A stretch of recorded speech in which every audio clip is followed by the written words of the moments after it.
നമ്മൾ ഹി എന്ന വാക്ക് അതെങ്ങനെ ഹിന്ദിയിൽ പ്രയോഗിക്കുന്നതാണ് നോക്കാൻ പോകുന്നത്. ഹി ഇപ്പം നമ്മൾ പറയത്തില്ലയോ, ഇന്ന് തന്നെ വരണം, അല്ലെങ്കിൽ ആ കടയിൽ നിന്ന് തന്നെ വാങ്ങണം, നാളെ തന്നെ വരണം, അല്ലെങ്കിൽ നാളെ തന്നെ പോകണം എന്നൊക്കെ പറയത്തില്ലയോ. ഉറപ്പിച്ച് പറയാനായിട്ട് നമ്മൾ യൂസ് ചെയ്യുന്നത് എന്താണ് മലയാളത്തിൽ? തന്നെ എന്നുള്ളൊരു വാക്കാണ് അല്ലേ, ആ ഒരു വേർഡാണ്.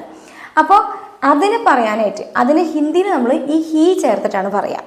ഇപ്പോൾ ഒരു എക്സാമ്പിൾ, നീ ഇന്ന് തന്നെ പോകണം, ഇന്ന് തന്നെ പോകണം എങ്ങനെയാണ് പറയണേ? ആജ് ഹി ജാനാ ഹെ. അപ്പോൾ പറയുമ്പോൾ നമ്മൾ ആജ് ഹി ജാനാ ഹെ എന്ന് പറയുമെങ്കിലും കേൾക്കുമ്പോൾ ഇത്രേ പറയുള്ളൂ കേട്ടോ, അജി ജാനാ ഹെ അങ്ങനെ കേൾക്കുള്ളൂ. അവിടെ ഈ എന്ന് മാത്രമേ കേൾക്കുള്ളൂ. പക്ഷേ അവിടെ നമ്മൾ യൂസ് ചെയ്യുന്നത് ആ ഹി എന്നുള്ളൊരു വാക്കാണ്. ഓക്കെ, അജി ജാനാ ഹെ. അല്ലെങ്കിൽ ആ കടയിൽ നിന്നും തന്നെ വാങ്ങണം, വേറെ കടയിൽ നിന്നൊന്നും വാങ്ങണ്ട, ആ കടയിൽ നിന്ന് തന്നെ വാങ്ങണം. അപ്പോൾ അവിടെ തന്നെ എന്ന് പ്രയോഗിക്കാനായിട്ട്, അല്ലെങ്കിൽ ആ തന്നെ എന്ന് പറയാനായിട്ട് നമ്മൾ ഹിന്ദിയിൽ പറയുന്നതാണ് ഈ ഹി എന്നുള്ള വാക്ക്. ഓക്കെ, ഉസ് ദുകാൻ സെ ഹി ലേനാ ഹെ, ഉസ് ദുകാൻ സെ ഹി ലേനാ ഹെ. മനസ്സിലാവുന്നുണ്ടോ?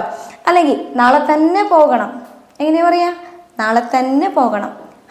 കല്ലി ജാനാ ഹെ, കൽഹി ജാനാ ഹെ എന്നാണ് പറയുന്നത്. ഓക്കെ, അപ്പോൾ ഇതാണ് ഈ ഹി എന്ന വാക്കിന്റെ പ്രയോഗം. ക്ലിയർ ആയില്ലേ?